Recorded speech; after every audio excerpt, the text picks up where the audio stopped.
Sir জনপদগুলোই পড়ানো হয়েছিল পড়ানো। জনপদ আমি একটা কথা বলতে চাই। হ্যাঁ সবুরা,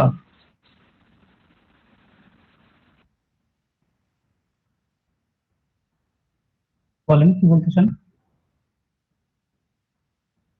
স্যার আমি তো অ্যাসাইনমেন্ট সাবমিট করে দিয়েছি, কিন্তু তো বুঝতে পারতেছি না যে এটা কি মানে সাবমিট হয়েছে কিনা। আপনি সাবমিট করলে তো সাবমিট ওটা আমি হয়ে অ্যাসাইনমেন্টটা সাবমিট করে দিয়েছি গতকালকে রাতে। এটা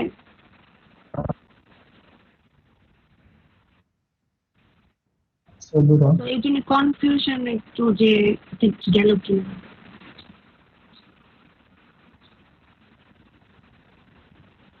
সবুরা আপনারটা তো সাবমিট হয়নি।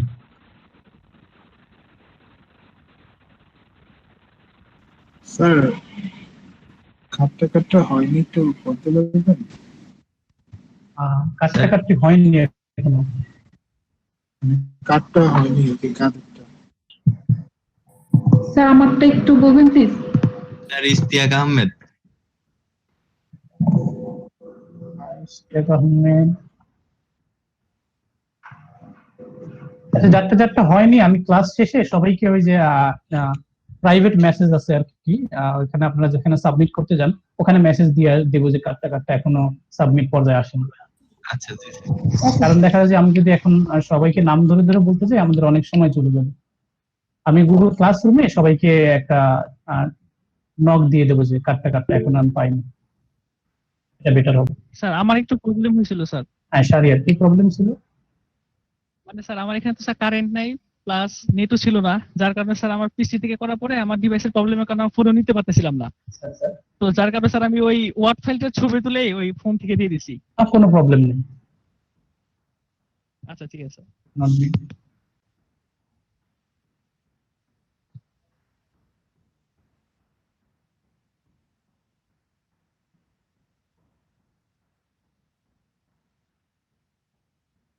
লাস্ট ক্লাসটা কেউ রিভিউ করতে পারবেন? লাস্ট ক্লাসে আমরা যা পড়েছি নিজের মতো করে।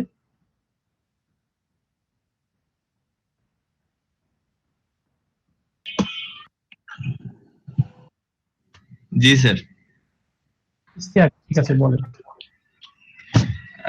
স্যার আমরা পড়ছিলাম রুট অফ বেঙ্গল। বেঙ্গল হচ্ছে তিনটা ওয়ার্ড থেকে আসে, ফ্রম হিন্দু লিটারেচার।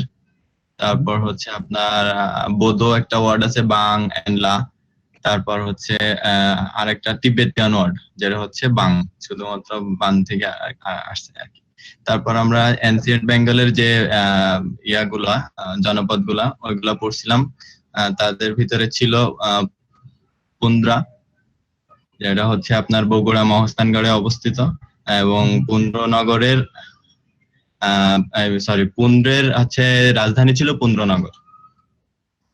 আর তারপরে পড়ছিলাম রারো। রারো ছিল আপনার এখন প্রেজেন্টে হাওড়া, হুগলি এন্ড বর্ধমান। তারপর হচ্ছে আর আপনার বাংলাদেশ হচ্ছে রারো ছিল ফেমাস ছিল আপনার ট্রেড এন্ড কমার্সের জন্য। তারপর হচ্ছে আমরা পড়ছিলাম গৌড়। গৌড় হচ্ছে রাজা শশাঙ্কের জন্য বিখ্যাত ছিল, বাংলাদেশের চাঁপাইনবাবগঞ্জ এবং ভারতের মুর্শিদাবাদে আর কি এখন বর্তমানে ছিল। রাজধানী ছিল কর্ণসুবর্ণ। তারপর আমরা পড়ছিলাম সমতট। সমতট হচ্ছে আপনার মেঘনা রিভার ভ্যালিতে অবস্থিত। মেঘনা রিভার ভ্যালি যেটা আপনার হচ্ছে কুমিল্লা নোয়াখালী অঞ্চল নিয়ে অবস্থিত। ভারতের কিছু একটা অংশ আছে ওই যে ত্রিপুরা রাজ্য। জি জি। আর হরিকেলে আপনার দুইটা ইয়ে আছে, দুইটার ভিতরে সিলেট বলে, আবার কেউ বলে হচ্ছে চিটাগাং। আর তাম্রলিপ্ত ছিল আপনার প্রেজেন্ট মেদিনীপুর। আর ফেমাস ছিল আপনার ন্যাভিগেশনাল জনপদ, সরি স্যার এটা খেয়াল করতে পারতেছি না, চন্দ্রদ্বীপ ছিল আপনার বরিশালের আরেক নাম চন্দ্রদ্বীপ, সরি বরিশাল। তারপর আজকে পড়ানোর কথা ছিল স্যার হচ্ছে এনসিয়েন্ট বেঙ্গল মানে চারটা যে আর কি ইয়ে আছে ওইটা হচ্ছে যে এনসিয়েন্ট বেঙ্গল থেকে আর কি শুরু করার কথা ছিল, আর যে আপনার 326 বিসি থেকে 1204 BC. Thank you, thank you. Thank you sir. Ishtiaq সুন্দর বলছে, আর একজন কেউ বলতে পারবেন এভাবে ক্লাস থেকে? ট্রাই করতে পারবো। ওকে, ঠিক আছে, খাদিজা। শিওর। স্যার জনপদ নিয়ে পড়েছিলাম। স্যার জনপদ মানে sir human settlement. Mainly sir আমরা 8টা জনপদ নিয়ে পড়েছিলাম। 8টার মধ্যে একটা হচ্ছে বঙ্গ জনপদ। এখানে হচ্ছে বং গোষ্ঠী বাস করতো এক সময়। আর আমরা বং জনগোষ্ঠী হচ্ছে সি ফারিং নেশন হিসেবে পরিচিত ছিল, মানে অ্যাকর্ডিং টু হিন্দু লিটারেচার। আর হচ্ছে বঙ্গতে অনেক ভালো ফেব্রিক্স এর কাপড় হচ্ছে প্রডিউস করা হতো। তারপর হচ্ছে রাধা ছিল একটা জনগোষ্ঠী। রাধারা হচ্ছে বর্তমানে হাওড়া, হুগলি এখানে হচ্ছে ওদের বসবাস ছিল। ওদেরকে রারো বলা হয় টাইপের কিছু। এরপরে হচ্ছে পুন্ডরা একটা জনগোষ্ঠী ছিল। ওখানে হচ্ছে একটু কারেকশন করে দিই, এগুলো জনগোষ্ঠী না, মানে অঞ্চল, পুন্ড নামের একটা অঞ্চল। রাধা বা রারো নামের অঞ্চল, ওই অঞ্চলটার নাম ছিল রাধা বা রারো, অঞ্চলটার নাম ছিল পুন্ড, অঞ্চলটার নাম ছিল বঙ্গ, এরকম। কন্টিনিউ করেন। পুন্ডতে হচ্ছে শাহ সুলতান নামে একজন ওখানে একটা খানকার প্রতিষ্ঠিত করেছিল। পুন্ডতে হচ্ছে একজন চায়না থেকে একজন পরিদর্শক এসেছিল 7th সেঞ্চুরিতে। আর এটার বর্তমান হচ্ছে বগুড়া, মানে বর্তমান বগুড়াটাই হচ্ছে পুন্ড অঞ্চল। তারপর স্যার সমতট একটা অঞ্চল ছিল, ওইটা হচ্ছে মেঘনা রিভার ভ্যালিতে। আর এটার হচ্ছে এটা স্যার লালমাই ময়নামতি পাহাড়ের ওই অঞ্চলে ছিল সমতট জায়গাটা। তারপর স্যার তাম্রলিপ্ত, এটা স্যার হচ্ছে এটা হচ্ছে হুগলি এবং রূপনারায়ণ রিভারের হচ্ছে সংযোগস্থল ছিল। আর হচ্ছে চন্দ্রদ্বীপ, এটা হচ্ছে মানে বর্তমান বরিশালের আগে এটাকে চন্দ্রদ্বীপ বলা হতো। স্যার এটা হচ্ছে অবস্থিত ছিল স্যার ভালেশ্বর এন্ড আরেকটা স্যার কি নাম ছিল স্যার, ভালেশ্বর স্যার ভুলে গেছি স্যার, ভালেশ্বর আর কি ছিল আরেকটা, মেঘনা ছিল। মেঘনাথ বালেশ্বর। স্যার এতটুকুই sir. Okay, thank you Khadija. Thank you again Khadija and Ishtiaq. আমি মাঝে মাঝে ক্লাসটা শেষ করে ওই ক্লাস মানে নেক্সট ক্লাসে যাওয়ার আগে ক্লাসটা একটু রিভিউ করে নেব। চাই এটা আপনারা উইলিংলি পার্টিসিপেট করবেন। উইলিংলি না করলে তখন আমি আসলে পড়া ধরব। তো সবাই মর্নিং টি খেয়েছেন সবাই? আমরা কিন্তু একটা লম্বা গল্প শুরু করব, মানে 1500 বছরের ইতিহাস আজকে শেষ করব। জি স্যার। তো সবাই একটু চা নিয়ে বসবেন, এবং মাঝখানে আমি একটু চায়ের গল্প করব। আমি আসলে সোশিওলজি ক্লাসের প্রথম ক্লাসটাই নেই চা নিয়ে, মানে চা নিয়ে একটা গল্প হয় আর কি, একটা লম্বা গল্প, সেটা দিয়ে আমাদের ক্লাস শেষ হয়। তো গতদিন এই ক্লাস সোশিওলজি ওদেরকে চা নিয়ে গল্প পড়াইছি, মনে পড়ে গেল যে আপনাদের চা খাওয়ানোর কথা।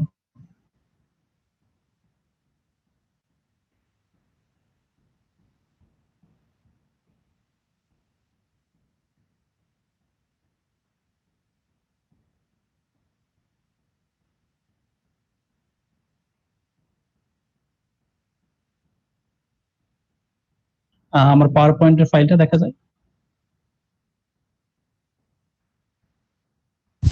Yes, sir. So we already read about Jonapad. Now, the political history of ancient Bengal. That means now we try to understand the empire of ancient period. আমাদের প্রাচীন সময়ে যে সাম্রাজ্য ছিল, যে বংশগুলো ছিল, একটা রাজনৈতিক ইতিহাসের দিকে আমরা যাব। প্রথম ক্লাসে আমাদের গল্প ছিল যে কিভাবে ইন্ডিয়ান সাবকন্টিনেন্টে মৌর্য সাম্রাজ্যের উত্থান হলো, নন্দ বংশকে পরাজিত করে, সেলুকাসকে পরাজিত করে কিভাবে চন্দ্রগুপ্ত মৌর্য একটা সাম্রাজ্য প্রতিষ্ঠা করলেন এবং নাম দিলেন Maurya empire. The first empire in Indian subcontinent is called Maurya Empire and headed with Chandragupta Maurya. Chandragupta Maurya ভারতবর্ষে প্রথম একটা সাম্রাজ্য প্রতিষ্ঠা করেন, বংশ প্রতিষ্ঠা করেন, সেটার নাম হচ্ছে মৌর্য বংশ। এটি ভারতবর্ষের প্রথম বংশ বলা হয়। এবং এই বংশের প্রতিষ্ঠাতা চন্দ্রগুপ্ত মৌর্য, এটা তো আমরা জানলাম, তিনি আমাদের প্রথম এম্পায়ার, প্রথম শাসক। For administrative efficiency, Chandragupta Maurya divided his large empire into different provinces. If we compare these provinces with our present Bangladesh, these are different division. মানে আমরা যদি বর্তমান বাংলাদেশের সাথে তুলনা করি, সরকার প্রশাসনিক সুবিধার জন্য বাংলাদেশকে 8টা ডিভিশনে ভাগ করেছে না? জি স্যার। প্রশাসনিক সুবিধার জন্য, যেমন আমাদের শিক্ষা বোর্ড আছে, এরকম ডিফারেন্ট শিক্ষা বোর্ড আছে, জেলা প্রশাসক আছে। যদি বিভিন্ন স্ট্র্যাটিফিকেশন থাকে, বিভিন্ন লেভেল থাকে বা ডিভিশন থাকে, তাহলে অ্যাডমিনিস্ট্রেশনটা ভালোভাবে রান করা যায়। তো এই কনসেপ্টটা নতুন না, আজ থেকে 3000 বছর আগে, 250 বছর, 2500 বছর আগে আমাদের প্রথম যে শাসক ছিল, তিনিও তার প্রশাসনিক সুবিধার জন্য দেশকে 4টা প্রভিন্সে বিভক্ত করেন। So these are not new things. এবং এই মৌর্য এম্পায়ারের সময়, মৌর্য শাসনামলের সময় রাষ্ট্র ধর্ম হিসাবে বৌদ্ধইজম করা হয়। বাট এখানে একটু কথা আছে, চন্দ্রগুপ্ত মৌর্য কিন্তু আবার বৌদ্ধ ধর্মের লোক ছিল না। ইন্ডিয়ান সাবকন্টিনেন্টে একটা অ্যানশিয়েন্ট রিলিজিয়ন আছে, রিলিজিয়ন ছিল, এখনো আছে, সেটা হচ্ছে জৈন ধর্ম। নাম শুনেছেন জৈন ধর্ম? Yes, sir. Yes, sir. Jain ধর্মের মূল কনসেপ্ট কি আমরা কেউ জানি? কেউ জানলে শেয়ার করলে ভালো হয়। Sir,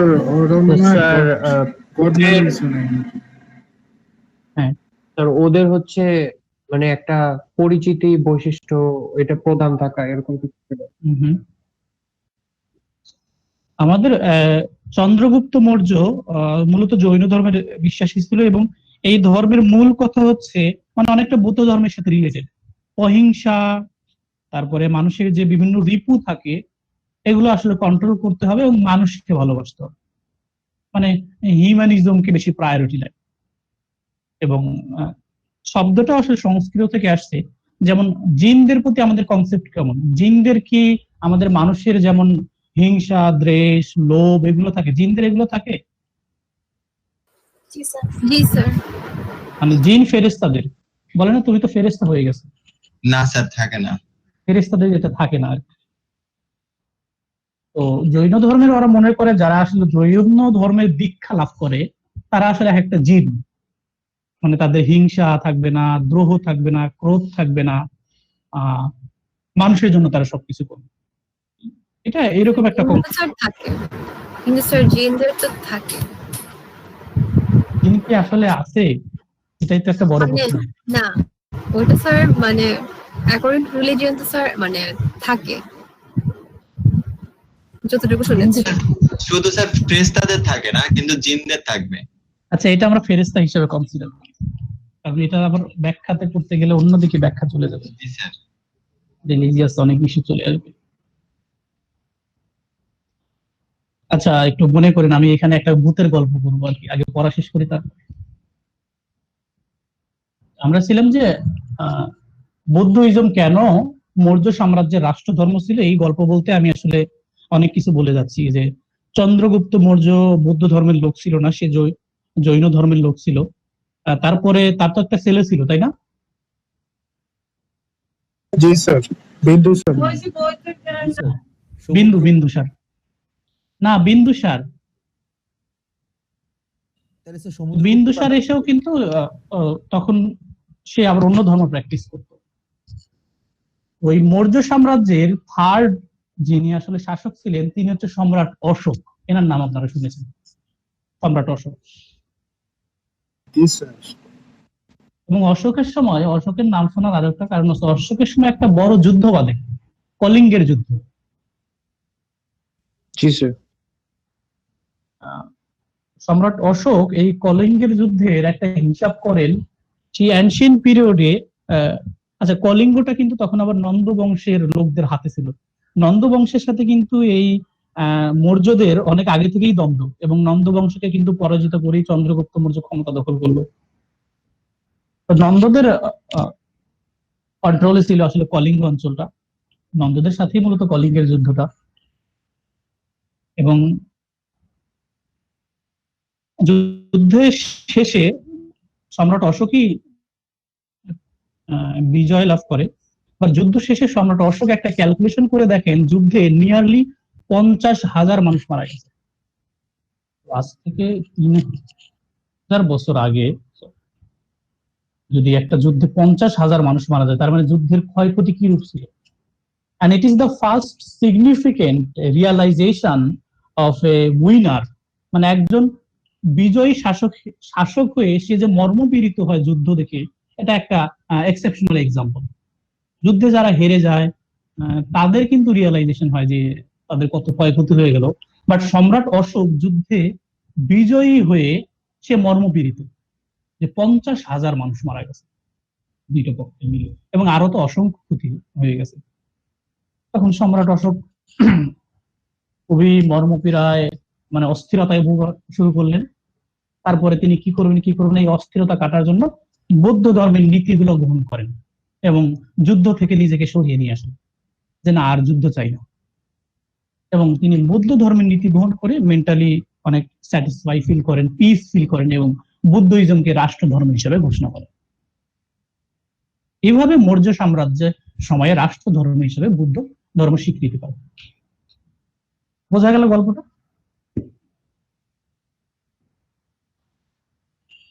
স্যার একটা question. Yes, sir. Sir, Kalinga যুদ্ধে কি 50,000 মানুষ মারা গিয়েছিল? হ্যাঁ, এটা সম্রাট অশোকের হিসাব।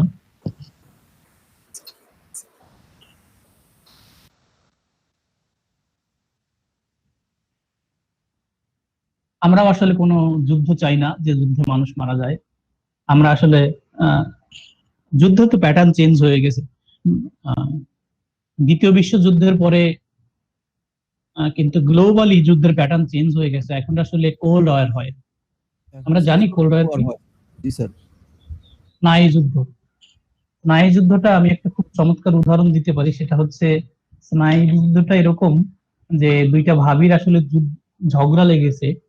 একটা ভাবি খুবই বুদ্ধিমান, সে মাঝে মাঝে ওই ভাবির কাছে গিয়ে একটু মুখ ভেঙচি করে দিয়ে চলে আসে। তারপর ওই ভাবি অনবরত আবার ঝগড়া করতেই থাকে। মানে এ কিন্তু ওর গায়ে হাত দিল না, কিচ্ছু করলো না, একটু পর পর গিয়ে শুধু ওকে রাগাই দিয়ে আসলো।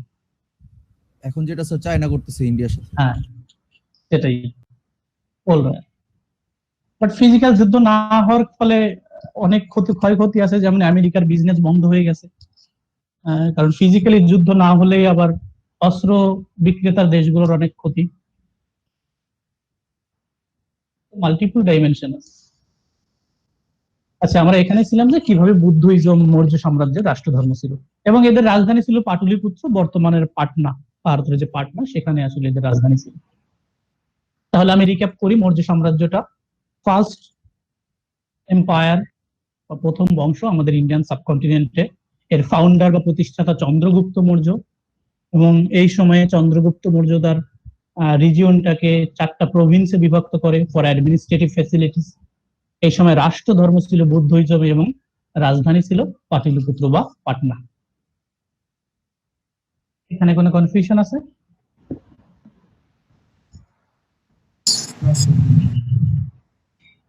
সামনে আগাই আমরা। জি স্যার। এই ব্যক্তিটাই আমাদের প্রথম সম্রাট।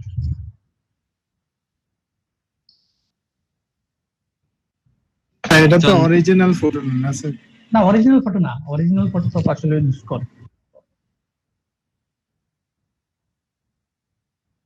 বিভিন্ন বই থেকে বা শিলালিপি থেকে উদ্ধার করে ওনাকে কল্পনা করে আঁকা। তাহলে একটু এবং স্যার কাল্পনিক। হ্যাঁ, কাল্পনিক না, চেহারার তো বর্ণনা পাওয়া যায়, অনেক লেখায় পাওয়া যায় এগুলো থেকে। এবং এই যে কর্নারে একটা ব্যক্তি আছে দেখা যায়, মাথায় চুল নেই কিন্তু আবার পিছনে একটা বড় ঝুঁটি। আচার্য চাণক্য। হ্যাঁ, ইনি সেই তার বিখ্যাত মন্ত্রী চাণক্য। এখানে কিন্তু প্যাটার্ন আছে, এই যে আমাদের প্রথম রাজার কানে দুল, এগুলো আমরা পড়বো যে অ্যানশিয়েন্ট পিরিয়ডে আসলে রাজার কেন কানে দুল ছিল। আমরা এগুলো তো এই যে আমাদের বাংলা সিনেমা দেখেও দেখি, তাই না? ইলিয়াস কাঞ্চন যখন রাজার অভিনয় করতো বা কবির মিত্র বা এরা তখন অনেক কিছু থাকতো এদের শরীরে, এগুলো কিন্তু আসলে আমাদের অ্যানশিয়েন্ট কালচারের পার্ট। এখনো তো অনেক ছেলেরা কান ফুটো করে না, কান ফুটো করে। জি স্যার। তো পছন্দ হয়েছে আমাদের প্রথম রাজাকে? ভালো স্মার্ট স্যার। জি স্যার।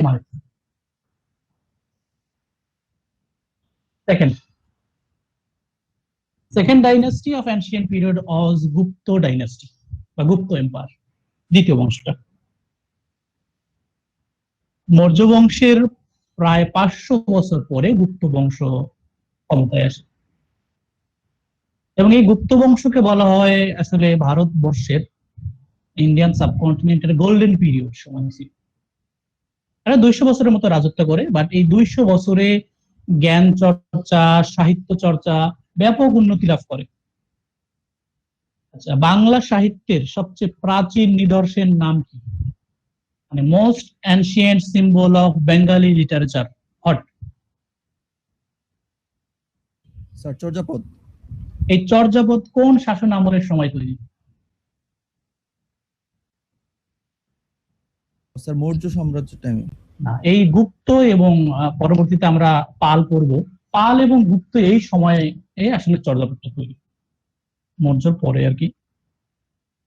তার মানে আমাদের সাহিত্যের সবচেয়ে যে অ্যানশিয়েন্ট সিম্বলটা সেটাও কিন্তু এই শাসন আমলে তৈরি, মানে এই শাসন আমল থেকেই শুরু। আসলে চর্যাপদ তো 1 বছরে বা 10 বছরে হয়নি, এটা ধাপে ধাপে এটা উন্নতি, আর সবগুলো তো পাওয়া যায়নি, সবগুলো পদও পাওয়া যায়নি। তো এটাকে আসলে ইন্ডিয়ান সাবকন্টিনেন্ট একটা গোল্ডেন পিরিয়ড বলা হয়, শাসন আমলের দিক থেকে, সাহিত্যের দিক থেকে, জ্ঞান চর্চার দিক থেকে, এই জন্য। এবং এদের রাজধানী ছিল পুণ্যনগর। এখন বলেন পুণ্যনগর কোথায়? স্যার মহাস্থানগড়ে স্যার। হ্যাঁ, এই যে আমাদের বাংলাদেশের বগুড়া মহাস্থানগড়, এটাই গুপ্ত বংশের রাজধানী ছিল। এবং আপনারা যদি ঘুরতে যান, অসম্ভব ভালো লাগার মতো জায়গা আসলে মহাস্থানগড়। জমিদার বাড়ি, জাদুঘর। ও গতদিন ওই ভিডিওতে শিলা দেবীর ঘাট দেখায়নি। রাজা পরশুরামের একটা মেয়ে ছিল শিলা দেবী আর কি, যার রাজা পরশুরাম যখন হেরে যায় আর কি শাহ সুলতান বলখির কাছে, তখন তার মেয়ের একটা ঘাট ছিল আর কি, যেখানে সে গোসল করতো, সেখানে গিয়ে আত্মাহুতি দেয়। সেই ঘাটটা এখন ওরা যারা হিন্দু রিলিজনের ওরা পুজো করে, শিলা দেবীর ঘাট হিসেবে পরিচিত। এটাই সেই পুণ্যনগর। আর গুপ্ত বংশের সময় আসলে হিন্দু রাজারা ছিল, এই জন্য রাষ্ট্র ধর্ম হিন্দুইজম ছিল, স্টেট রিলিজন। তারা লিবারাল হিন্দুইজম প্র্যাকটিস করত, মানে মোদির মতো কট্টর হিন্দু ছিল না। তো এটা গুপ্ত বংশ। আমি আবার একটু রিক্যাপ করি। গুপ্ত বংশটা হচ্ছে মৌর্য বংশের 500 বছর পরে চলে আসে। এটাকে the contribution of Gupta empire paved that it is the golden period of Indian subcontinent. গুপ্ত বংশের শাসনামলের অবদান থেকে বলা হয় যে এটা একটা গোল্ডেন পিরিয়ড। এবং এই বংশের প্রতিষ্ঠাতা বলিনি, ফার্স্ট চন্দ্রগুপ্ত, এই বংশের প্রতিষ্ঠাতার নাম হচ্ছে প্রথম চন্দ্রগুপ্ত। এই প্রথম কিন্তু ওনার নামের প্রথম, যেমন নেইমার জুনিয়র, এরকম না? William, first William, second William, Elizabeth third, Elizabeth fourth, এরকম। তো এই চন্দ্রগুপ্তের সাথে আমাদের মৌর্য বংশের চন্দ্রগুপ্তের কিন্তু কোনো সম্পর্ক নেই, এটার নামই প্রথম চন্দ্রগুপ্ত। বোঝা গেল এটা? এবং তারা পরবর্তীতে 200 বছর শাসন করে এবং এদের রাজধানী ছিল পুণ্ডনগর, স্টেট রিলিজন ছিল হিন্দুইজম। স্যার রিএস্টাবলিশড বলছে কেন এখানে sir? First Chandragupta reestablished Gupta empire.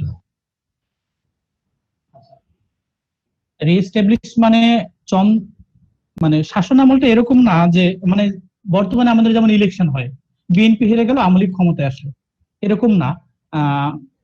আপনারা বিশেষ করে মধ্যযুগেও দেখা যায় যে মৌর্য বংশ ক্ষমতা নিছে, আবার কিছুদিনের জন্য গুপ্ত বংশ ক্ষমতা দখল করে নিছে, গুপ্ত বংশের কাছ থেকে আবার মৌর্য বংশ ক্ষমতায় নিয়ে নিছে, মানে পালা বদল হয়, এই জন্য রিএস্টাবলিশ বলা হয়েছে। জি স্যার। মানে এটা একটা ধরনের গেম। আমাদের এনশিয়েন্ট পিরিয়ড বা মেডিভেল পিরিয়ডে যে ক্ষমতাগুলো হতো অনেকটা গেমস টাইপের।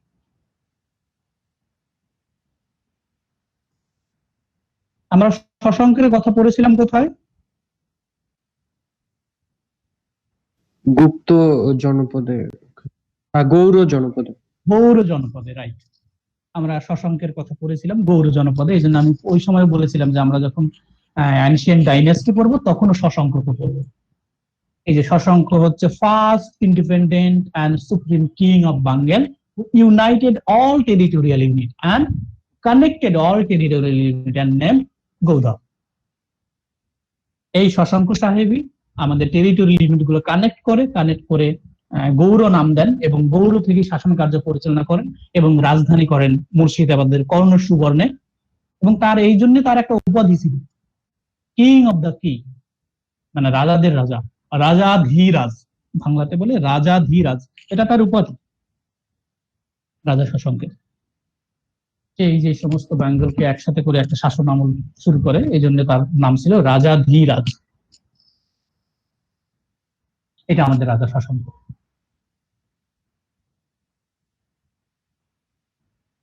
পাল ডাইনেস্টি,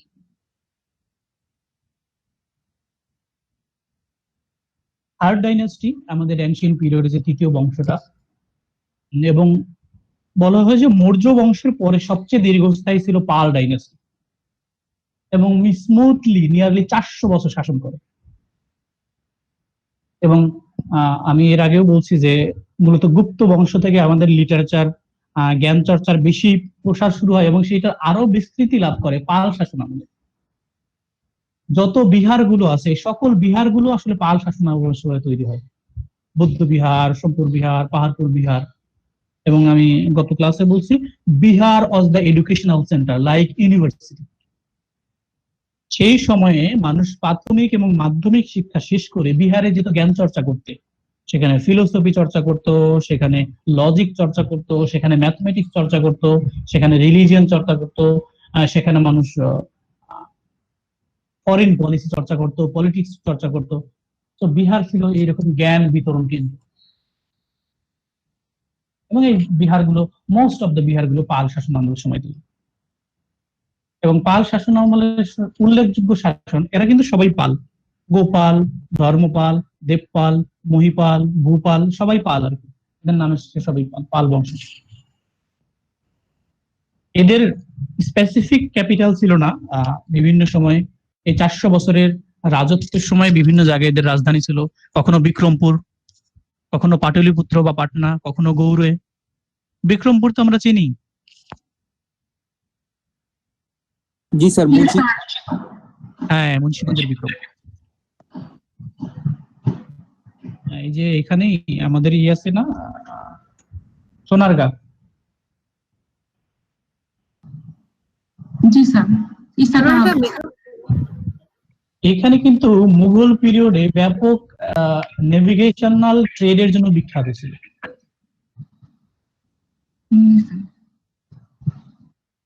সোনারগাঁতে যে আমরা জাদুঘরটা দেখতে যাই, এটা কিন্তু আসলে একটা ট্রেড সেন্টার ছিল। আপনারা যারা ঘুরতে গিয়েছেন তারা দেখবেন বাড়িগুলো সবগুলো কিন্তু বাজারের মধ্যে, একটার পর একটা, একটার পর একটা, একটার পর একটা। মানে বাজারে যেমন দোকান থাকে, একটা মার্কেটে যেমন একটার পর একটা দোকান থাকে, ঠিক এরকম। শুরু থেকে একটা ট্রেড সেন্টার ছিল, পরবর্তীতে ওখানে বসবাস হয়। বাট ট্রেড সেন্টার গুলো এমন, প্রতিটা বাড়ির পিছনে কিন্তু আরো অনেক মানে ফার্স্ট দোকান ঘর পিছনে আসলে একটা একটা বাড়ি, একটা দোকান ঘর পিছনে একটা বাড়ি, এরকম মডেলে ছিল। কারণ আমি যখন লাস্ট ইয়ারে যাই তখন আমাদের সাথে বিদেশি কয়েকটা প্রফেসর ছিল, তো আমাদের সৌভাগ্য ছিল ওখানকার যে ডিরেক্টর উনি আমাদের ঘুরিয়ে ঘুরিয়ে দেখাইছে এবং প্রতিটার সিগনিফিকেন্স কেন কোনটা কিভাবে এগুলো আমাদের বলছে। এই সেই জায়গা থেকে আমি আসলে জানি। আচ্ছা, আমরা তাহলে পাল বংশে ছিলাম, যে পাল বংশ থার্ড, আমাদের অ্যানশিয়েন্ট পিরিয়ডের থার্ড একটা ডাইনাস্টি। গোপাল এই বংশ প্রতিষ্ঠা করেন। গোপাল প্রতিষ্ঠা করলে পরবর্তী বংশে যারা পরবর্তী শাসক ছিল, ধর্মপাল, দেবপাল, মহিপাল, ভূপাল, এরা পরবর্তী শাসক ছিল এবং নেক্সট 400 বছর পর্যন্ত শাসন কায়েম করে। এদের রাজধানী ছিল বিক্রমপুর, পাটলিপুত্র এবং গৌধ সহ আরো দু এক জায়গাতে ছিল 400 বছরের মধ্যে। এবং এই শাসনামলের সময় বৌদ্ধ বিহার তৈরি হয় এবং দিনাজপুরে একটা সাগর আছে, নাম হচ্ছে রাম সাগর। কেউ দেখেছেন বা নাম শুনেছেন? জি স্যার, গেছিলাম একবার। শুনেছি স্যার। কেমন বলেন তো, আপনি তো দেখে আসছেন। স্যার ওই পুকুর ছাড়া কিছুই দেখি নাই, মানে একটা মতো জলাশয়ের মতো। কিন্তু জলাশয় মানে পুকুর, আপনার রামসাগর দেখার আগে পুকুরের কনসেপ্ট যেমন ছিল ওইটা দেখে কি তেমন মনে হয়েছে? না না স্যার, অনেক বড় ছিল আর কি ওটা। হ্যাঁ, ওই স্টেকের সাথে আমি বলে দিই, মানে ওইটা পুকুর না, খাল না, আবার নদীও না। নদী হলে তো আবার উন্মুক্ত থাকতে হবে, চারদিকে আটকানো। আবার সাগরও না, নাম কি রামসাগর, কিন্তু অনেক বড়, অনেক বড়। তো এটা দেখে আসবেন, কারণ প্রতিটা জিনিসের কিন্তু আলাদা ডেফিনেশন আছে। সাগরের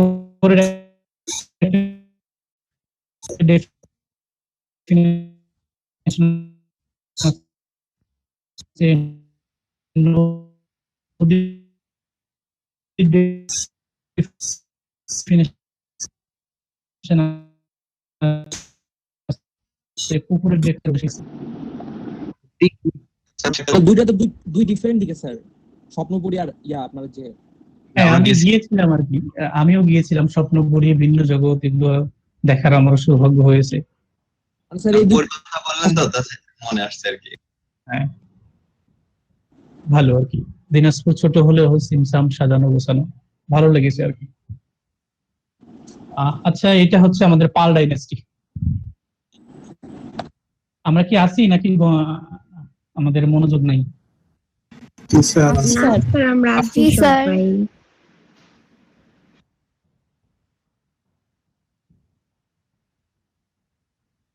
Last dynasty in ancient Bengal was Shen dynasty. সর্বশেষ বংশ প্রাচীন আমলের, সেটা হচ্ছে সেন বংশ। ডিবেট আছে আসলে সেন বংশের প্রতিষ্ঠাতা নিয়ে, বাট অ্যাকসেপ্টেবল আর্গুমেন্ট হচ্ছে হেমন্ত সেন বংশের প্রতিষ্ঠা করেন, হেমন্ত সেন। এবং হেমন্ত সেনের হাত দিয়ে সেন বংশ প্রতিষ্ঠা হয়। এদের রাজধানী কখনো গৌড় ছিল অথবা বিক্রমপুরেও ছিল। এবং এই সময় রাষ্ট্র ধর্ম ছিল হিন্দুইজম। এখান থেকে আমাদের একটা নতুন গল্প শুরু হবে। আমরা একটা নতুন গল্প শুনি। হ্যাঁ,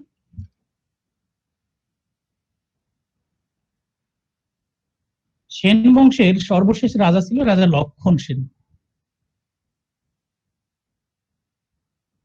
রাজা লক্ষণ সেন জমিদার বাড়িতে মধ্যভোজে যাবে আর কি, দুপুরের লাঞ্চে যাবে। তো দুপুরের সময় সবাই কিন্তু আমাদের বাসাতেও সবাই দুপুরে খাওয়ার আগে টায়ার্ড থাকি, রিল্যাক্স করি। রাজাও মধ্যাহ্ন ভোজে যাবে, সেনা সৈন্য সবাই খাওয়া দাওয়া করবে বা গোসল করে এরকম ব্যস্ত। এই সময় জমিদার বাড়িতে আতর্কিত আক্রমণ, এক তুর্কি সেনা নায়ক আতর্কিত আক্রমণ করছে। এবং এই আক্রমণে আসার কিছু প্রেক্ষাপট আছে। আমরা মূলত আসলে ইখতিয়ারউদ্দিন মোহাম্মদ বিন বখতিয়ার খুলজির কথা বলতে যাচ্ছি। উনি রাজা লক্ষণ সেনকে আক্রমণ করবেন এবং একটা ঘোর সরর বাহিনী নিয়ে রওনা দিলেন। খুবই যুদ্ধ কৌশলে বিজ্ঞ ছিল সে, তার বাহিনীটাকে কয়েকটা ভাগে ভাগ করলেন। ভাগ করে শহরের, তখন নদীয়াতে ছিল আর কি লক্ষণ সেন, বিভিন্ন প্রান্ত দিয়ে ব্যবসায়ী বণিকের বেশে, ট্রেডার্স এর বেশে তারা শহরে প্রবেশ করলেন। শহরে প্রবেশ করে সরাসরি দুপুরের সময় যখন সবাই মধ্যাহ্নভোজে যাবে ব্যস্ত, এই সময় সরাসরি আতর্কিত আক্রমণ জমিদার বাড়িতে। এবং কথিত আছে, এটা ইসলামের ইতিহাসেও আছে, ইসলামের ইতিহাসে কিন্তু ইখতিয়ারউদ্দিন মোহাম্মদ বিন বখতিয়ার খলজি একজন বিখ্যাত বীর। আসলেই ওনাকে নিয়ে একটা বই আছে, বখতিয়ারের তরবারি। মানে বখতিয়ার সাহেব এত দ্রুত ঘোড়া চালাতেন এবং তরবারি চালাতেন, আমার ওনাকে বোঝা যেত না। খুবই বিখ্যাত বীর ছিলেন, খুবই দ্রুত ঘোড়া চালাতে পারতেন এবং তরবারি চালাতে পারতেন। বইটার নাম হচ্ছে বখতিয়ারের তরবারি। আতর্কিত আক্রমণে রাজা লক্ষণ সেন উপায়ন্তর না দেখে শেষমেশ পান ভয়ে, কথিত আছে যে পান ভয়ে তিনি জমিদার বাড়ির পিছন দিয়ে পালিয়ে যান এবং সেখানে আমাদের বখতিয়ার খলজি সাহেব শাসন আমল প্রতিষ্ঠা করেন। এবং এই পরাজয়ের মধ্য দিয়ে, পরাজয় বলা চলে, সেন বংশের পরাজয়ের মধ্য দিয়ে আমাদের অ্যানশিয়েন্ট পিরিয়ড শেষ হয়ে যায় এবং বাংলায় নতুন এক শাসন আমল শুরু হয়, সেটা হচ্ছে medieval period with the hand of Ikhtiyaruddin Mohammad Bin Bakhtiyar Khalji. এবং এই বখতিয়ার সাহেবের হাত ধরে প্রাচীন যুগের শেষ হয়ে যায় এবং বাংলায় মধ্যযুগের সূত্রপাত হয়। এটার নাম হচ্ছে মেডিয়েভাল পিরিয়ড, 1204 থেকে 1757 পর্যন্ত। বখতিয়ার সাহেব কিন্তু এই দেশের না, তিনি তুর্কি থেকে এসেছেন। এবং আরো একটা বড় বিষয় যে এই মেডিয়েভাল পিরিয়ড থেকে বাংলায় মুসলিম শাসন আমল শুরু হয়। কেউ একদিন জিজ্ঞেস করেছিল যে স্যার তাহলে মুসলমানরা কবে থেকে আসলো? এই যে মেডিয়েভাল পিরিয়ড থেকে আমাদের মুসলিম শাসন আমল শুরু হয়ে গেল। ইখতিয়ারউদ্দিন বখতিয়ার খলজি উনি তুর্কি থেকে এখানে কেন আসলো? দেশ জয় করতে, শাসন আমল প্রতিষ্ঠা করতে। আমাদের এইখানে কারা আসেনি? আচ্ছা, আমি প্রশ্নটাই সলভ করবো। আমাদেরকে শঙ্কর জাতি কেন বলা হয় বলুন তো? সবাই এসে শাসন করছে তো স্যার, এই জন্য। সবাই এসে শাসন করছে এই জন্য। আচ্ছা, পার্সিয়ালি কারেক্ট স্যার। এদিকে মানুষ তো মনে হয় আফ্রিকান ট্রাইব ক্ষমতা ছিল, পরে অন্য দেশের মানুষ এসে এখানে শাসন করছে, পরে মিক্স হয়ে গেছে, তারপরে বিভিন্ন জাতি আস্তে আস্তে মিক্স হতে হতে অনেক রকমের কালার হয়ে গেছে। আচ্ছা, ওরটা অনেকটা অ্যাকসেপ্টেবল, বাট একটু আমি অ্যাড করবো পরে। আর কেউ বলতে চান? এটা আপনারা যদি কোনো প্রতিযোগিতামূলক চাকরির পরীক্ষা দিতে চান, আপনাদের জিজ্ঞেস করতে পারে যে বাঙালিদের কেন শঙ্কর জাতি বলা হয়।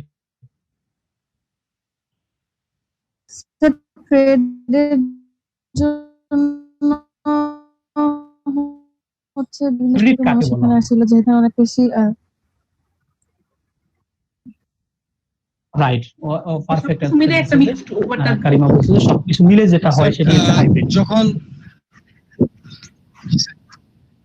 ভিন্ন দুটো জাতি যখন যেমন ক্রসম্যাচ, রাইট, এই শব্দটা রাখছিলাম। যেমন আমরা হাইব্রিড গরু দেখি না, হাইব্রিড গরু মানে আমাদের দেশীয় গরু জাতের সাথে যখন ক্রস কানেকশন করা হয় অন্য একটা গরু, সেটাই হাইব্রিড গরু। আবার যারা বিভিন্ন ক্রপস তৈরি করে, যেমন হাইব্রিড ধান, তার মানে দেশীয় ধানের জাতের সাথে বিদেশি ধানের জাতের ক্রস কানেকশন করে যেটা তৈরি করা হয় সেটা হচ্ছে হাইব্রিড। তো বাঙালি নেশনটা এরকম। আমাদের এই ভূখণ্ডে ব্যবসার জন্য, ধর্ম প্রচারের জন্য, শাসন করার জন্য মধ্যপ্রাচ্য থেকে, ইউরোপ থেকে, ওলন্দাজ, ডাচ, ফরাসি, সকল মানে অসংখ্য জাতিগোষ্ঠী আমাদের এখানে চলে আসছে আফগানিস্তান থেকে। এবং এই অসংখ্য জাতিগোষ্ঠী এখানে এসে শুধু কি ইসলাম প্রচার করে গেছে অথবা শাসন করে গেছে, এখানে বিয়ে শাদী করছে না? জি, এখানে বিয়ে শাদী করছে, সন্তান উৎপাদন করে গেছে। এই যে অসংখ্য জাতিগোষ্ঠীর সাথে আমাদের ইন্টার কানেকশন, রিপ্রোডাকশন, এর ফলে আমাদের মধ্যে আসলে হোমোজেনিসিটি নেই। আমাদের ক্লাসে যদি 40 জন থাকে, দেখবেন 40 জনের আমরা কেউ মানে ইনক্লুডিং মি, আমরা কেউ অনেক লম্বা, আমাদের কারো নাক অনেক লম্বা, আমাদের কারো নাক একটু ভোঁচা, আমাদের চেহারা কারো একটু গোল, কারোটা একটু লম্বা shape, because we are hybrid nation. আমাদের স্পেসিফিক জাতিগোষ্ঠী থেকে আসেনি। আর যদি আরো এনশিয়েন্ট পিরিয়ডে যাই, যেমন আমাদের এখানে যখন সিভিলাইজেশন শুরু হয়, আর্য, অনার্য, দ্রাবিড়, এরকম অসংখ্য জাতিগোষ্ঠীর সংমিশ্রণেই কিন্তু এখানে আমাদের তার মানে শুরু থেকে ধরলে আর্য, অনার্য, ফরাসি, ওলন্দাজ, ইংরেজ, দেন তুর্কি, আফগানিস্তান, দেন আবার মুসলিম দেশ থেকে অনেক সুফি সাধক আসছে।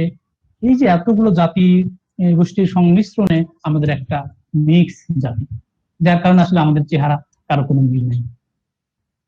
বাট এটা যদি আপনি ইন্ডিজিনাস কমিউনিটিতে যান, সে ফর এক্সাম্পল আমি মারমাদের কথা বলি, মারমাদের চেহারা দেখবেন সবার চেহারা একরকম, তাদের ওদের ইন্টার ম্যারিজ হয়। চাইনিজদের দেখেন, ওদের চাইনিজদের সবার চেহারা একরকম। পাকিস্তানও সবাই সেম।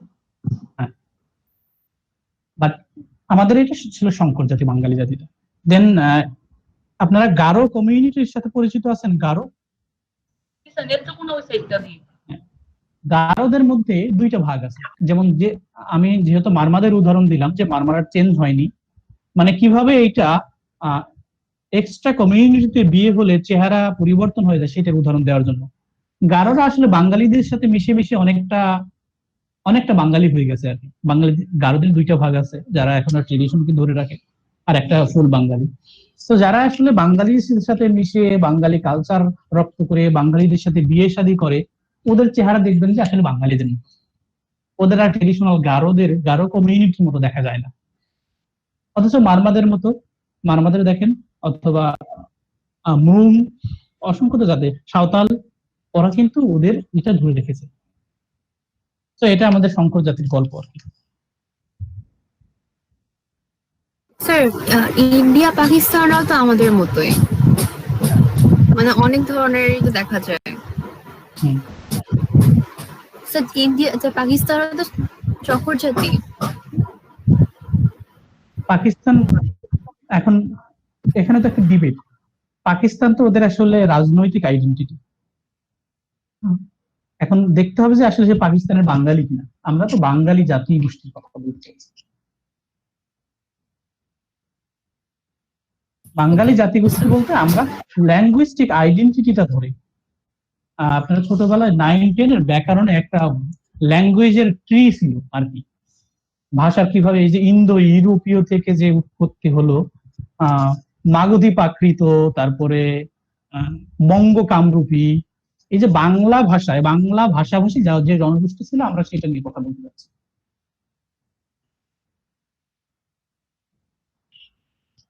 মানে আমাদের ল্যাঙ্গুইস্টিক আইডেন্টিটির সাথে যারা মিল তাদেরকে নিয়ে। তো এভাবে আমাদের প্রাচীন যুগ শেষ, আমাদের 1500 বছরের ইতিহাস শেষ। এখন বলেন অ্যানশিয়েন্ট পিরিয়ডে কয়টা বংশ ছিল? 4টা। ফার্স্ট ডাইনাস্টির নাম? Maurya dynasty. Second dynasty? Gupta. Third dynasty? Pala. এবং লাস্ট ডাইনাস্টি? আপনাদের কাছে কি ইতিহাস কঠিন মনে হচ্ছে?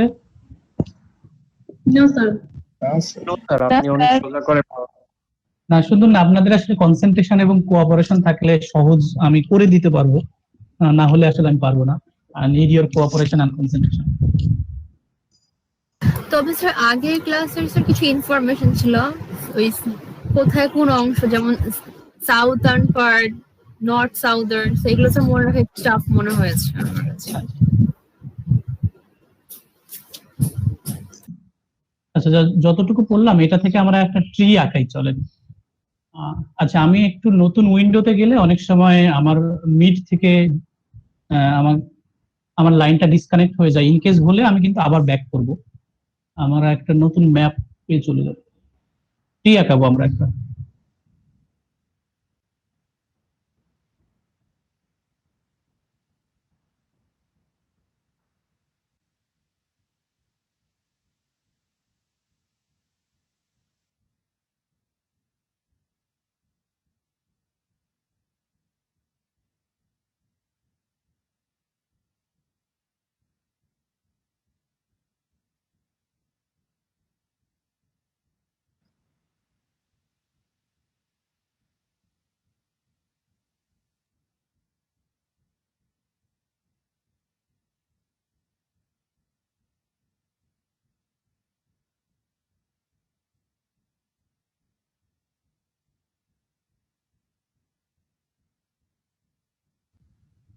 স্যার একটা কোশ্চেন ছিল স্যার।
স্যার একটা কোশ্চেন ছিল।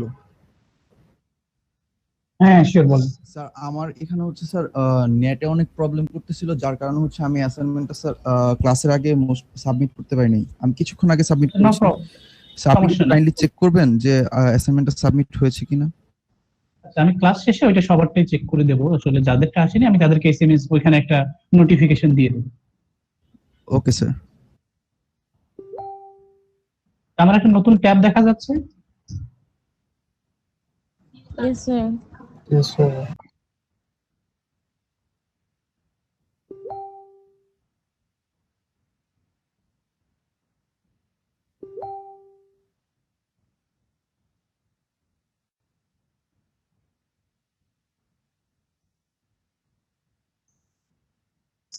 আমরা যা করলাম সেটা একটু ঝালাই করে নিই একটা ট্রির মাধ্যমে, পরে আমি এটা আপনাদের দিয়ে দেবো, তাহলে পড়াটা এখান থেকে হয়ে যাবে।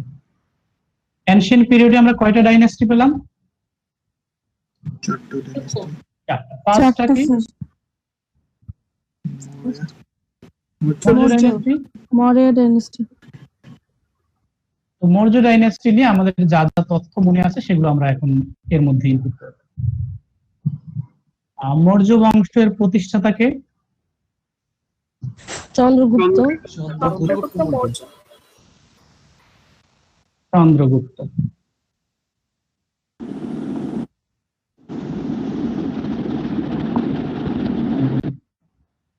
মৌর্য বংশের রাজধানী?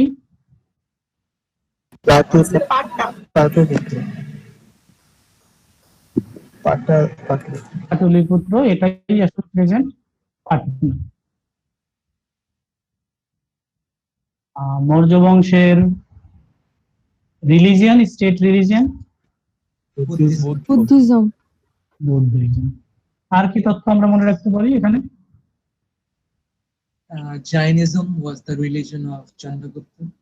চন্দ্রগুপ্ত সো ইম্পর্টেন্ট, মানে ওগুলো আমি গল্পের আঙ্গিতে আপনাকে বলেছি। স্যার হিউয়েন সাং এর ভ্রমণ স্যার। হিউয়েন সাং এর ভ্রমণ, এটা 7th সেঞ্চুরি, তো ওটা আসলে স্পেসিফিক মৌর্য বংশে না। স্যার ওই যে নিজের এম্পায়ারকে চারটা স্টেটে ভাগ করে এইটা আমরা রাখতে পারি যে অ্যাডমিনিস্ট্রেশনটাকে চারটা প্রভিন্সেস বিভক্ত করে।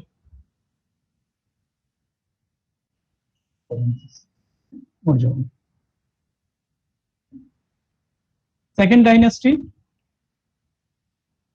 গুপ্ত। গুপ্ত স্যার। গুপ্ত ডাইনাস্টি। আমাদের কি আছে? গুপ্তের প্রতিষ্ঠাতা? চন্দ্রগুপ্ত। ফার্স্ট চন্দ্রগুপ্ত।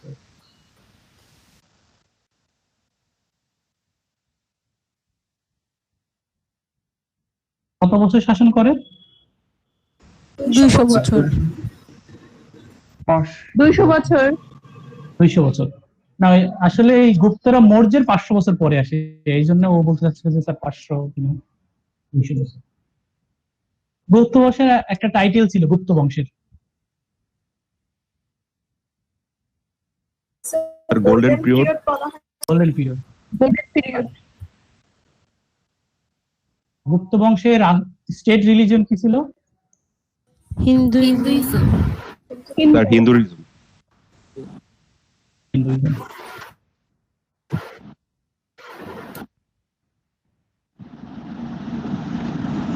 আর কি আছে আমাদের গুপ্ত বংশে কি ছিল?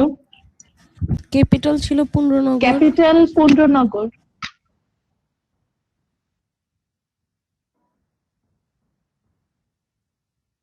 পুন্ড্রনগর।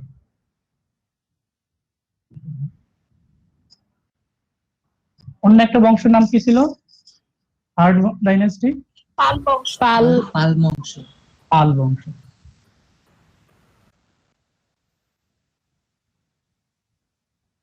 পাল বংশের প্রতিষ্ঠাতা গোপাল।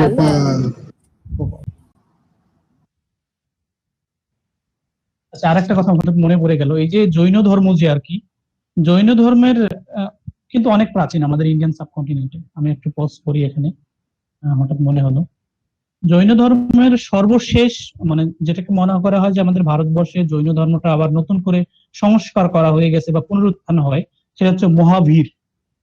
আপনারা অনেকে পুরাণের নাম শুনে থাকবেন, মহাবীর। তো মহাবীরের মাধ্যমে জৈন ধর্মটা আবার পুনরুত্থান হয় এবং মহাবীর এবং গৌতম বুদ্ধ সমসাময়িক, মানে ধর্মগুলোর কিন্তু অনেক কানেকশন আছে। মহাবীর এবং গৌতম বুদ্ধ সমসাময়িক এবং সবাই প্রায় যীশু খ্রিস্টের 500-600 বছর আগের কাহিনীগুলো। চলে আসি পাল বংশে। পাল বংশের প্রতিষ্ঠাতা গোপাল কত বছর ছিল? প্রায় 400 বছর। 400 বছর। 400 বছর। পালের রাজধানী কোথায় ছিল? সিগনিফিকেন্ট বিক্রমপুর ছিল, বিক্রমপুর, পাটলিপুত্র, গৌহাট আর গৌড়।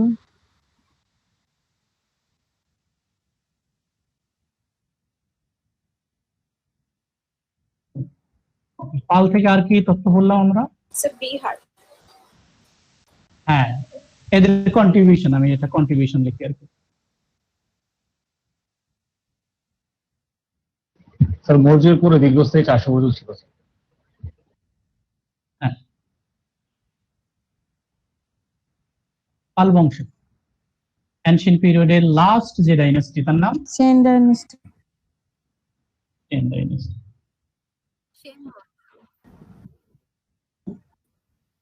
সেন ডাইনাস্টির প্রতিষ্ঠাতাকে হেমন্ত সেন। হেমন্ত সেন।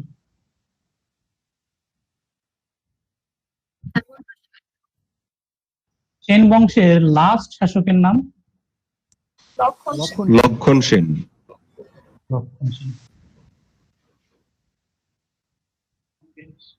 সেন বংশের সময় স্টেট রিলিজিয়ন কি ছিল? হিন্দুইজম।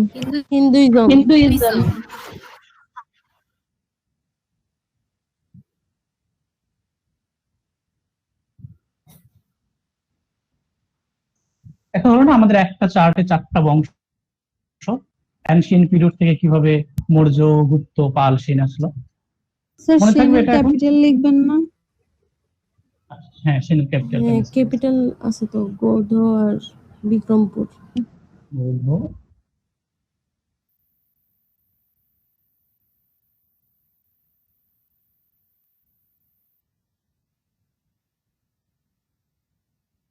স্যার পাল বংশের শেষে যে স্যার এটা কি লিখছেন স্যার? Contribution sir. আচ্ছা, কন্ট্রিবিউশন মানে এটা আসলে ওদের যে লিটারেচার ক্ষেত্রে এডুকেশনাল ইনস্টিটিউশনে। আচ্ছা, আমি এটা আরো ক্লিয়ার করে লিখে দিই, ব্র্যাকেটে লিখি education and literature.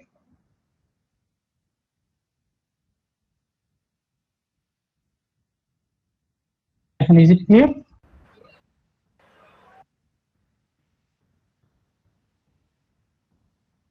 Yes sir, clear.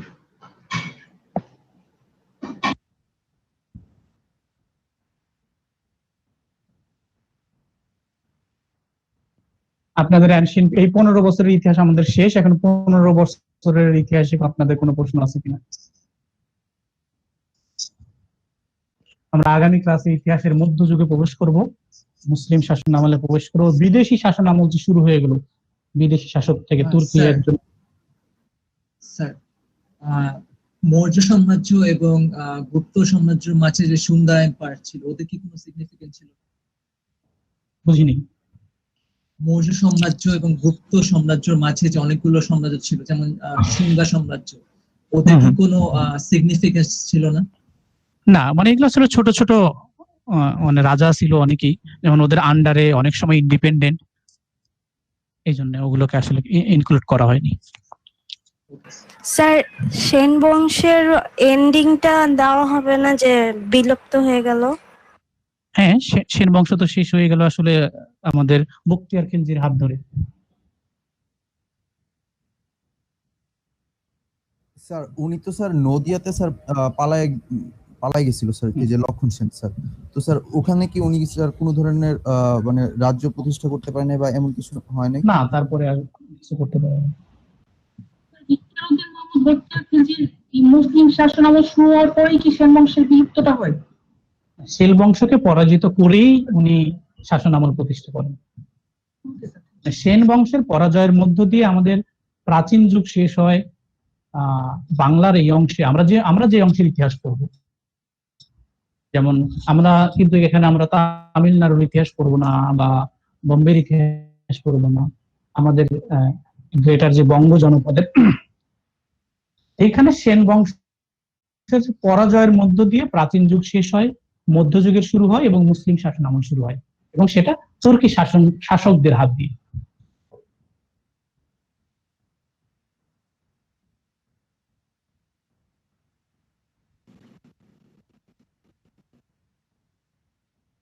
আর কোন কোশ্চেন আছে এনশিয়েন্ট পিরিয়ড থেকে? স্যার মানে যদি 7th সেঞ্চুরি বা 8th সেঞ্চুরির কথা বলি, তো এখানে তো মনে হয় তখন মুসলিমরা ট্রেড করতো। তারপরে আমি শুনছি যে নাকি ধর্ম প্রচার করার জন্য 2 জন সাহাবী আসছিল বাংলাদেশে। এটা ইসলামের ইতিহাসে বিভিন্ন থাকতে পারে, বাট আমরা তো শাসন ক্ষমতা নিয়ে আলোচনা করতে যাচ্ছি। মানে তখন পর্যন্ত ট্রেড করার জন্য তো আসছে, নেভিগেশন পথ যেহেতু ছিল,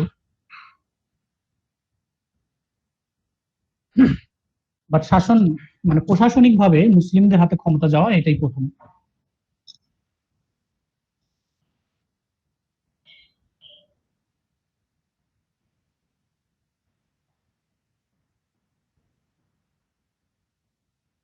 স্যার ইকরাউদ্দিন মোহাম্মদ বিন বখতিয়ার খিলজি যে উনি তো স্যার তুর্কি ছিল স্যার, এখন স্যার উনি কি স্যার অটোমানদের আন্ডারে ছিল নাকি স্যার আলাদা ছিল স্যার?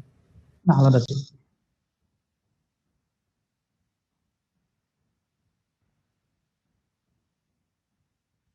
স্যার পাল বংশের পর সেন বংশ কিভাবে এসেছিল? সবসময় এনশিয়েন্ট বা মেডিভেল পিরিয়ডে যেটা হয়, যুদ্ধের মাধ্যমে অথবা কোনো রাজা পরবর্তী যোগ্য শাসক না থাকার ফলে একটা বংশ চলে আসে। স্যার ওই সময়ের ভাষাটা স্যার কেমন ছিল, কি ধরনের ছিল ভাষাটা? বৈদিক ভাষা ছিল, বৈদিক ভাষা। আর যারা আসলে এডুকেশন, যারা জ্ঞান চর্চা করতো তারা সংস্কৃত ভাষা চর্চা করতো। স্যার চর্যাপদের ভাষা কি স্যার বৈদিক? হ্যাঁ, চর্যাপদের বৈদিক ভাষা। এই জন্যই বলছি যে কারণ পাল সেন আমলে তখন, এবং ওইটা থেকে কিন্তু আমাদের বাংলার উৎপত্তি, যার কারণে আমরা কিন্তু বারবার বলছি যে আমাদের ল্যাঙ্গুইস্টিক আইডেন্টিটির সাথে জড়িত যে ইতিহাসটুকু আমরা সেইটা পড়তে চাচ্ছি।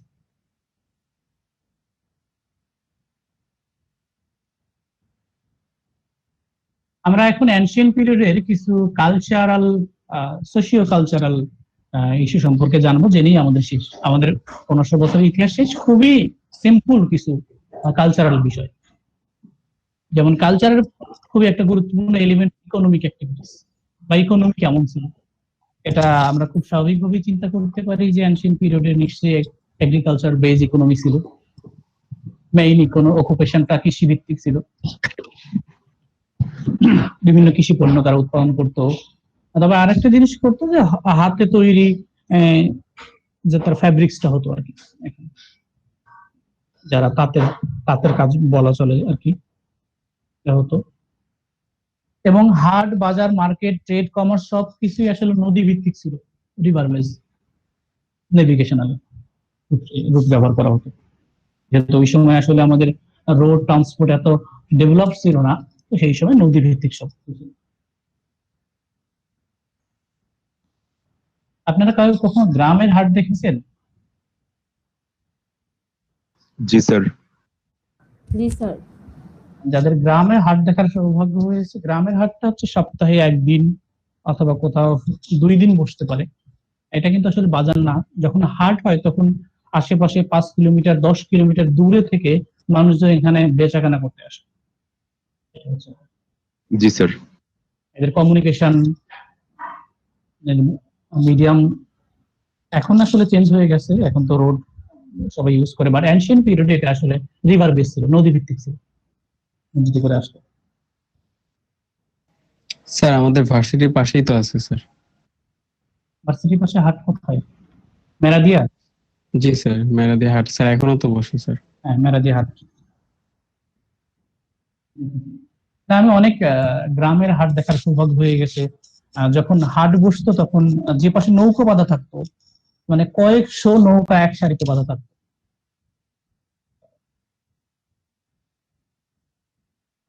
তো এটা হচ্ছে economic activities. Race and recreation, এখানে অনেক কিছু চমকপ্রদ ইনফরমেশন আছে। ইন জেনারেল আমরা ইভেন ব্রিটিশ পিরিয়ডেও দেখি আমাদের এখানে যে ধুতি চাদর এগুলো পরতো, মেয়েরা শাড়ি ওড়না এগুলো পরতো। এটা তো খুবই কমন। আর যেহেতু হিন্দু রিলিজিয়নের অনেক প্রভাব ছিল, তো এখানে হিন্দু মেয়েদের কথা লেখা আছে যারা সিঁদুর দিত এবং স্বামী মারা গেলে উঠিয়ে ফেলতো। এই যে ফ্যাশনেবল, আমাদের প্রথম সম্রাটের কানে দুল ছিল, চুল লম্বা ছিল, নেইল লম্বা ছিল এবং এগুলো কালার করা থাকতো। মানে মেয়েদের কাছে আকর্ষণীয় হওয়ার জন্য ফ্যাশনেবল ছেলেরা এগুলো করতো।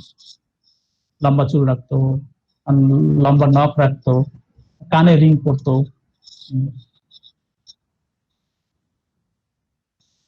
এবং আমাদের ইন্ডিয়ান সাবকন্টিনেন্টে 2টা প্রাচীন খেলা, একটা Chase and dice.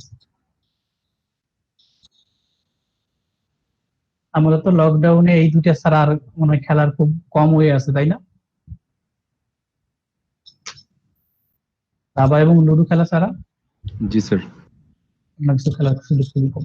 Sir carrom board আছে স্যার? ও, ক্যারাম বোর্ড, হ্যাঁ। অনলাইনে এখন সবকিছু খেলা যায় স্যার। পাবজি আছে। হ্যাঁ, এটা কিন্তু আমি আমার এক ছোট স্টুডেন্ট ছিল আর কি, ও আমাকে বলতো স্যার আপনি কখনো কিন্তু পাবজি খেলবেন না। আমি বললাম যে আমি তো কখনো পাবজি খেলি না। না স্যার, এটা খেলা ঠিক না। পাবজি আসলে আপনারা মানে যে কোনো গেমস যদি এটা আপনার অ্যাডিকশন পর্যায়ে চলে যায় তাহলে এটা আসলে খেলা ঠিক না।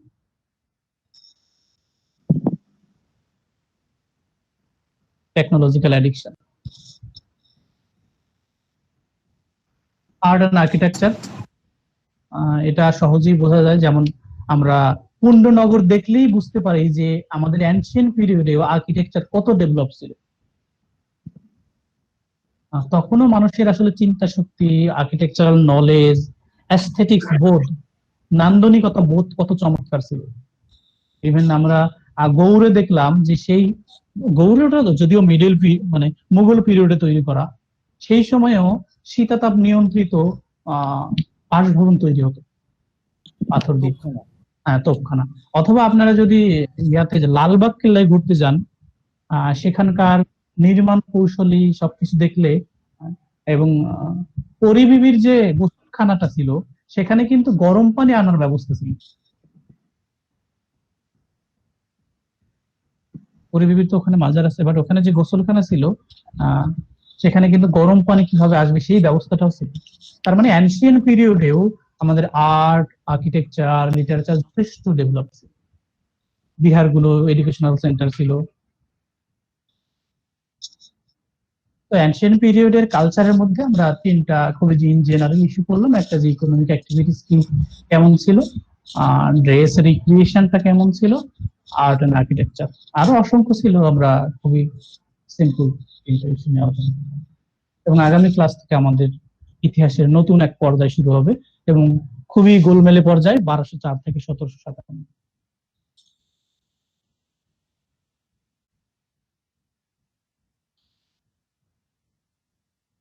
আজকে ক্লাস থেকে আপনাদের আর কোনো জিজ্ঞাসা বা কোনো প্রশ্ন কিছু আছে?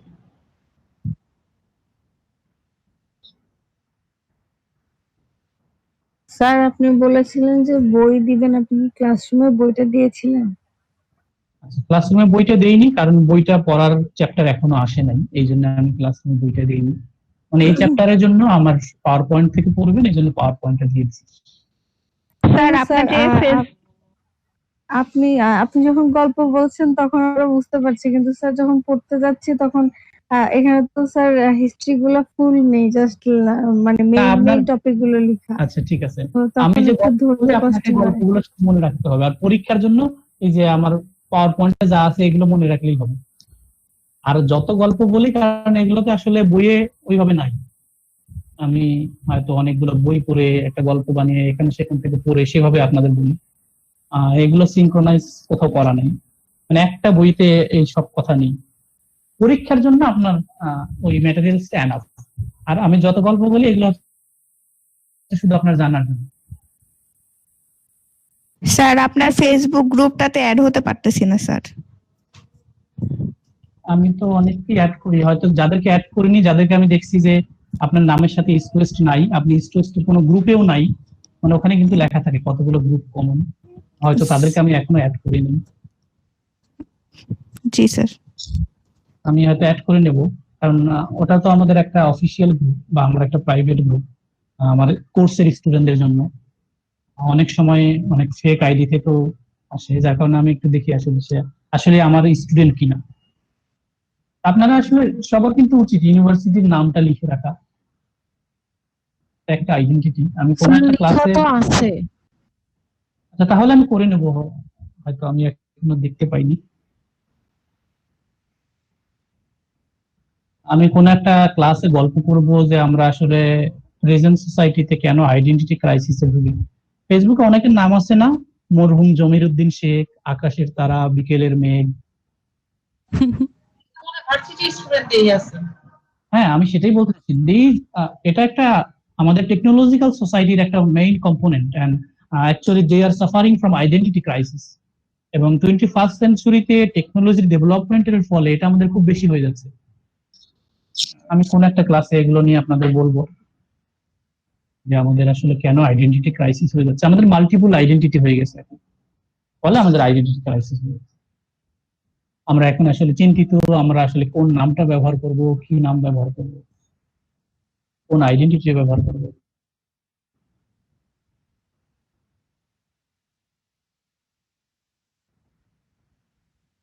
আচ্ছা আদিল, আপনি ওইটা আবার করা যায় আর কি, আনডু করে আপনি আবার সাবমিট করতে পারবেন, সমস্যা নেই, ছবিটা অ্যাড করে। আর কোনো কোশ্চেন আছে আজকের ক্লাস থেকে? No sir. স্যার আমি তো স্যার একটু নেট চলে যাওয়ার কারণে একটু পরে ঢুকেছি স্যার, আমার একটা কোশ্চেন ছিল স্যার। হ্যাঁ অবশ্যই বলুন স্যার। ওই অ্যাসাইনমেন্ট নিয়ে স্যার যে ম্যাপটা আঁকতে বলেছিলেন স্যার, ওটা কিভাবে একদম ঠিক মানে তো স্যার আপনি টাইপ করতে বলেছেন। না ম্যাপটা আমার ম্যাটেরিয়ালসে দেওয়া আছে, আমি বলছি দেখে দেখে একটু নিজে হাতে আঁকবেন, হাতে এঁকে ওইটা ছবি তুলে আপনি ওয়ার্ডে পেস্ট করে ওয়ার্ডের সেকেন্ড পেজে পেস্ট করে দেবেন। ওকে ওকে স্যার, থ্যাঙ্কস। স্যার যে ট্রিটা আঁকলেন এটা কি আমরা মানে আপনি দিয়ে দিবেন?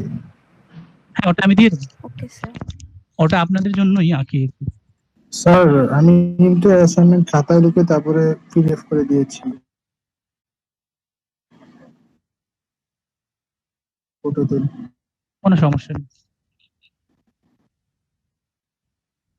আর কোনো কোশ্চেন বা কোনো জিজ্ঞাসা? অ্যাসাইনমেন্টে দিয়েছিলেন কতক্ষণের ভিতর দেওয়া লাগবে? আজকের মধ্যে দিয়ে দিবেন, আজকের মধ্যে দিয়ে দিলেই হবে, আজকে রাতের মধ্যে দিয়ে দিতে হবে। Okay sir, thank you.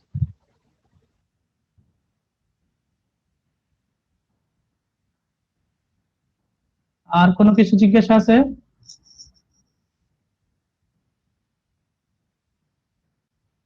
No sir. Okay, thank you. See you next class and stay safe. আসসালামু আলাইকুম স্যার। আসসালামু আলাইকুম স্যার। আসসালামু আলাইকুম স্যার। স্যার আসসালামু আলাইকুম। Thank you sir. আসসালামু আলাইকুম। আসসালামু আলাইকুম স্যার। আসসালামু আলাইকুম স্যার।